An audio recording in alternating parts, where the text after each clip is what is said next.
सरांनी केलेल्या विनंतीनुसार प्रशासनाने मुख्यमंत्री स्तरावर आणि मंत्री स्तरावर आपल्याला जी काही विनंती झाली त्यांच्या स्तरावर विनंती झाली हे तर आपल्याला पत्रानुसार कळते।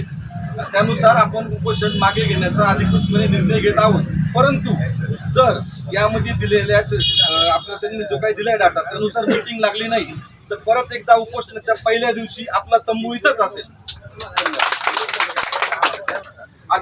आज कलेक्टर साहेबांनी तुम्हाला काय शब्द दिला आणि तुमची पुढची भूमिका काय असेल? मित्रांनो, सर्वांना प्रथमतः जय शिवराय।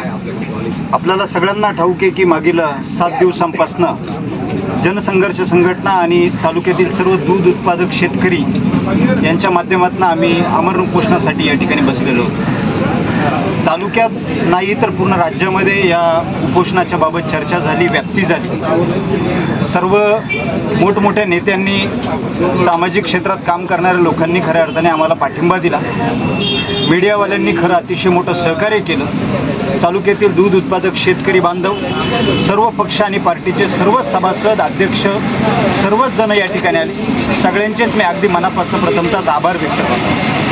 आपल्या या उपोषण करण्यामागे ज्या प्रमुख मागण्या होत्या त्यामध्ये शासनाने जो जुलै महिन्यामध्ये जो GR काढला की 3585ला 34 रुपयांचा आम्ही हमीभाव देणार आणि 25% खाद्याचे भाव कमी करणार, तर या GRचं इम्प्लिमेंटेशन व्हावं, या मागण्या त्यांनी अवलंबन याचं करावं, यासाठीच खऱ्या अर्थाने आम्ही उपोषणासाठी बसलेलो होतो।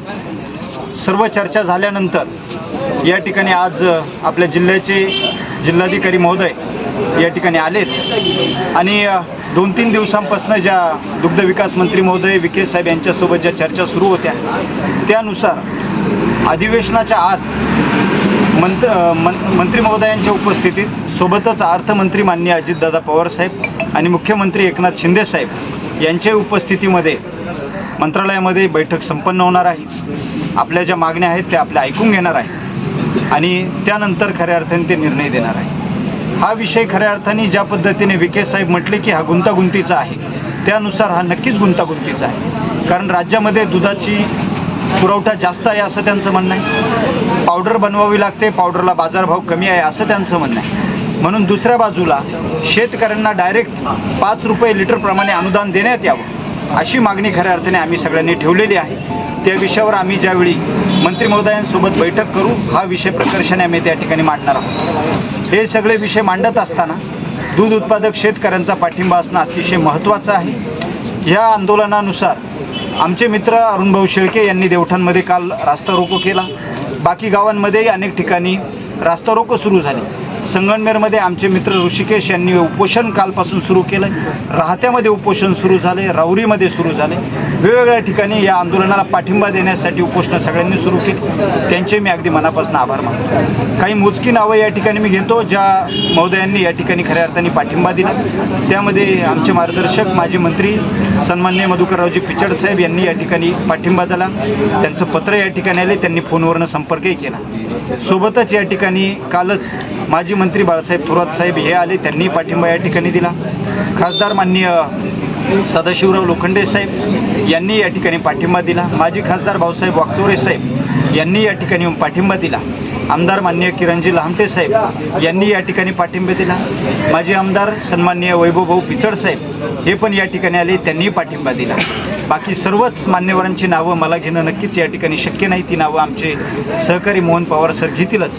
परंतु ह्या सगळ्या अटी आणि शर्ती आपल्या असताना या ठिकाणी जिल्हाधिकारी महोदय आलेत, प्रांत महोदय हिंगे साहेब आलेत, त्यानंतर दुग्ध विकासचे जिल्ह्याचे अधिकारी सोनोसे साहेब आलेत। या सर्वांनी आम्हाला पत्र दिलेलं आहे, त्या पत्रानुसार आम्ही त्या सगळ्या गोष्टी मान्य केलेल्या आहेत आणि सर्व दूध उत्पादक शेतकऱ्यांना विचारात घेऊन आम्ही या ठिकाणी आज उपोषण या ठिकाणी मागे घेतलेलं आहे। जर मंत्रालयामध्ये मीटिंग लागली नाही तर आम्ही अधिवेशन सुरू झाल्यानंतर लगेचच या ठिकाणी पुन्हा एकदा हा तंबू इथेच ठोकून पुन्हा एकदा आम्ही उपोषणाची सुरुवात करणार आहोत। अशाही सूचना किंवा अशा गोष्टी आम्ही जिल्हाधिकारी महोदयांसमोर मांडलेल्या आहेत। धन्यवाद। तालुक्यातल्या अनेक मान्यवरांनी आम्हाला इथून पाठिंबा दिला, संघटनेचे अनेक कार्यकर्ते गावागावात फिरले, त्यांनी जनजागृती केली, आंदोलनाची धग शासनापर्यंत पोहोचवली, त्याबद्दल मी सर्वांचे मनपूर्वक आभार मानतो। तसेच उत्कर्षाताई रुपवती देखील इथे येऊन गेल्या, त्यांचेही मी आभार मानतो. आणि मित्रांनो, जिल्हाधिकारी साहेबांनी सांगितल्याप्रमाणे आपल्याला ते अधिवेशनाच्या आतमध्ये मिटिंग देणार आहेत. 7 तारखेला किंवा 11 तारखेला फार तर अधिवेशन सुरू होईल. 8-10 दिवसाचा अवधी आहे. त्याच्या आधी मंत्री महोदयांबरोबर त्याच्यात अर्थमंत्री असतील अशा आमच्या अटी होत्या, मुख्यमंत्री असतील, सर्व आपल्या अटी मान्य केल्यात. गांभीर्याने विचार करण्याचा आपल्याला त्यांनी शब्द दिलाय. या सगळ्याच आम्ही जाऊन नक्कीच चर्चा करू. शिष्टमंडळ जाऊन आम्ही तिथून पॉझिटिव्ह रिझल्ट आणण्याचा प्रयत्न करू. वेगवेगळे पर्याय काय आहेत ते आत्ताच आपल्याला संदीप भाऊंनी सांगितलंय. आणि जर असं झालं नाही तर आपण परत एकदा अधिवेशनाच्या आधी इथे तंबू ठोकू, हा शब्द मी तुम्हाला संघटनेच्या वतीने देतो. थांबतो. धन्यवाद. आज या ठिकाणी जिल्हाधिकारी साहेब यांच्या उपस्थितीत हे उपोषण मागे घेण्यात आलेले आहे. परंतु तालुक्यातल्या जनतेला एक सांगू इच्छितो की जर 10 दिवसामध्ये कलेक्टर साहेबांनी पालकमंत्र्यांशी किंवा मग मंत्री महोदयांशी जर बैठक लावली नाही तर याच ठिकाणी आपला तंबू चालू राहील. परंतु तोपर्यंत आम्ही तालुक्यातल्या प्रत्येक डेअरींवरती जाऊन शेतकऱ्यांशी विचारविनिमय करून पुढल्या आंदोलनाची रणनीती यापेक्षाही उग्र असेल. फक्त सरकारने यावर विचार करावा, अन्यथा आम्हाला शेतकरी घेऊन पुन्हा रस्त्यावर उतरण्याची वेळ या सरकारने आणू नये. जनसंघर्ष समितीने चालू केलेल्या उपोषणाचा आज 7वा दिवस आहे. आपले मित्र संदीप दराडे आणि अंकुश शेटे यांनी अन्नत्याग केलेला होता. त्यांना पाठिंबा देण्यासाठी मीही त्यांना उपोषणासाठी सहभागी झालो आणि माझाही उपोषणाचा 4था दिवस आहे. दोन्ही सहकाऱ्यांची तब्येत लक्षात घेता हे आंदोलन या ठिकाणी थांबवणं योग्य असल्याची भूमिका सर्वच सहकाऱ्यांची आहे. या पार्श्वभूमीवर जिल्हाधिकारी साहेबांनी मंत्रिमंडळाच्या काही 2 प्रमुख सदस्यांबरोबर, विशेषतः दुग्धविकास मंत्री आणि अर्थमंत्री यांच्याबरोबर बैठक लावण्याचं इथे आश्वासन दिलेलं आहे. लढा पुढे जातोय. मी हे जे काही नवीन तरुण सहकारी लढत आहेत त्यांना पाठिंबा देतो, त्यांचं स्वागत करतो. मात्र व्यापक एकदा व्यासपीठावर आपण पाहिलं की ह्या लढ्याला शरद पवार साहेब यांनी पत्र काढलं आणि त्यांनी स्वतः सांगितलं की आम्ही स्वतः या प्रश्नामध्ये लक्ष घालू आणि त्याच्यामध्ये काही मार्ग काढू. मला वाटतं ही एक पॉझिटिव्ह डेव्हलपमेंट दुग्ध क्षेत्रामध्ये आहे. दूध क्षेत्राचा ज्यांना अनुभव आहे त्यांना हे माहीत आहे की शरद पवार साहेबांचं अशा प्रकारचं बोलणं याच्यामुळे नक्की त्या दुग्ध क्षेत्रावर काय परिणाम होतो याचा ज्याला अभ्यास आहे त्याला त्या पत्राचं महत्त्व नक्कीच कळेल. आणि त्यामुळे मला खात्री आहे की काही हालचाली होतील. आज 8:30 वाजता राधाकृष्ण विखे पाटील यांचा मलाही फोन आला होता. त्यांनी पुन्हा एकदा या सगळ्याबद्दल सविस्तरपणाने चर्चा केली आणि त्यांनी पुन्हा सांगितलं की आपण बैठक घेऊच. परंतु मी त्यांना परत एकदा सांगितलं बैठका होत राहतील. 22 तारखेला एक बैठक झाली, बैठकीतून काय पुढे आलं हे आपण सगळ्यांनी पाहिलं. त्याच्यामुळे बैठका होत राहतील, पण बैठकासाठी थांबण्याची आवश्यकता नाही. सगळ्यांना माहिती आहे की 2च उपाय याच्यामध्ये करणं शक्य आहे. एक तर सरळ शेतकऱ्यांना 5 ते 10 रुपये प्रति लिटरचं अनुदान हे तातडीनं देणं आणि दुसरं जो स्टॉक पावडरचा साठलेला आहे तो निर्यात करण्यासाठी केंद्राची परवानगी आणून तो स्टॉक क्लिअर करून पुन्हा नवीन पावडर निर्मितीसाठीचा वाव देणं. ह्या 2च पर्यायाने दुधाचे भाव वाढू शकतात. आम्ही बैठकीत गेलो तरी हेच मांडणार आहे. 22 तारखेला झालेल्या बैठकीत आम्ही हेच मांडलंय. वर्तमानपत्रातून वेगवेगळ्या तज्ज्ञांनी हेच पर्याय मांडलेले आहेत. आणि 8:30 वाजता सकाळी ज्यावेळी दुग्ध विकास मंत्र्यांनी मला फोन केला तेव्हा सुद्धा त्यांनी हेच 2 पर्याय ठेवलेले आहेत. त्यामुळे यात काय करायला पाहिजे हे क्लिअर झालेलं आहे. सरकारने हे 2 उपाय करावे आणि तातडीनं दूध उत्पादकांना दर वाढवून द्यावेत, इतकी साधी मागणी आपल्या सगळ्यांची आहे. हे जर केलं नाही तर नक्कीच परिस्थिती बिघडेल.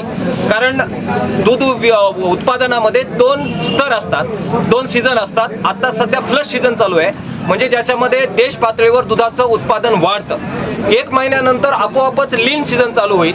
लीन सीझन म्हणजे ज्याच्यामध्ये दुधाचं उत्पादन घटतं आणि दुधाचं उत्पादन घडलं की आंदोलन केलं नाही तरी भाव वाढणार आहे. मग आमचा हा सगळा अट्टास करून काय उपयोगाचा.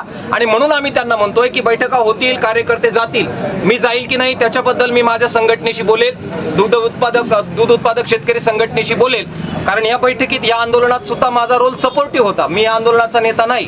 त्यामुळे या आंदोलनात काय निर्णय झाले किंवा या आंदोलनात कधी थांबायचं कधी पुढे जायचं हे मी ठरवण्याचा प्रश्न नव्हता.